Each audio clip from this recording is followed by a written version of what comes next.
गजा इस वक्त सिर्फ एक जोग्राफियाई खित्ता नहीं बल्कि आलमी ज़मीर के इम्तिहान की अलामत बन चुका है। मुसलसल बमबारी, इंसानी अलमिया, तबाह हाल इंफ्रास्ट्रक्चर और लाखों बेगुनाह फलस्तीनियों की तकलीफ ने दुनिया को एक बार फिर ये सोचने पर मजबूर कर दिया कि ताकत के इस्तेमाल के बजाय क्या कोई सियासी और सफारती रास्ता मौजूद है या नहीं।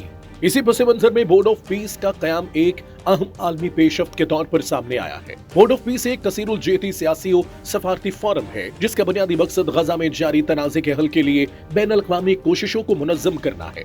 ये फोरम अक़वाम मुत्तहिदा के फ्रेमवर्क बिलखुसूस सलामती काउंसिल की मुतल्लिका करारदादों, खास तौर पर करारदाद 2803 के तहत गजा अमन मंसूबे की हिमायत के लिए कायम किया गया है। ये कोई अस्करी इत्तेहाद, अमन फौज या सिक्योरिटी ऑपरेशन नहीं बल्कि मुकम्मल तौर पर मुकालमे, सफारतकारी और बैनुल अक़वामी इत्तेफाक राय पर मबनी प्लेटफॉर्म है जिसका हदफ ताकत की बजाय सियासी हल को फरोग देना है। बोर्ड ऑफ पीस के मकासद वाज़े और जामे हैं। गजा में मुस्तकिल और काबिल अमल जंगबंदी का निफाज, फलस्तीनी अवाम के लिए इंसानी इमदाद में मौसर और मुसलसल इजाफा, गजा के तामीर नौ के लिए बैनुल अक़वामी ताउन, फलस्तीनी अवाम के हक खुद इरादियत की हिमायत और एक आजाद, खुद मुख्तार और जोग्राफियाई तौर पर मुत्तसिल रियासत फलस्तीन के क़याम के लिए सियासी अमल की हौसला अफजाई इस फोरम के बुनियादी अहदाफ में शामिल है। इस मकसद के लिए 30 ममालिक को शिरकत की दावत दी गई, जिनमें से निस्फ के करीब पहले ही इसका हिस्सा बन चुके हैं, जबकि बाकी की मरहलावार शमूलियत मुतवक्के है। पाकिस्तान की शमूलियत इसी तनाजुर में गैर मामूली अहमियत रखती है। पाकिस्तान ने बोर्ड ऑफ पीस में शमूलियत का फैसला अक़वाम मुत्तहिदा सलामती काउंसिल की करारदाद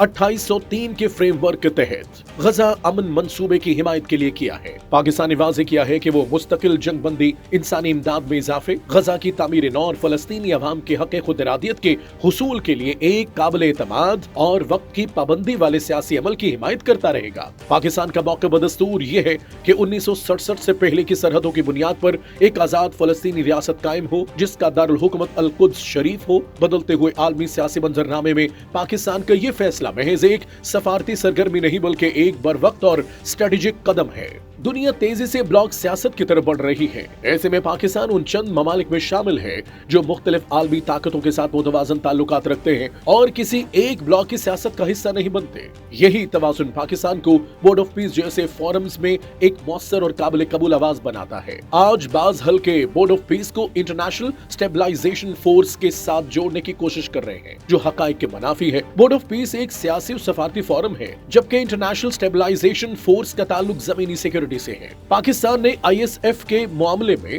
इब्तदा ही से वाज़े और मोहतात मौक़िफ़ इख्तियार कर रखा है कि कोई भी फैसला कौमी मफाद, अक़वाम मुत्तहिदा के मैंडेट और फलस्तीनी अवाम के उमंगों के मुताबिक होगा। एक बड़े इस्लामी और अस्करी सलाहियत रखने वाले मुल्क के लिए बोर्ड ऑफ पीस जैसे फोरम्स में फाल किरदार अदा करना न सिर्फ अपनी आलमी अहमियत बरकरार रखने बल्कि मजलूम फलस्तीनी अवाम के लिए एक मौसर सफारती आवाज बनने की नागुज़िर जरूरत है। यही पाकिस्तान की असूली खारजा पॉलिसी का तसलसल है।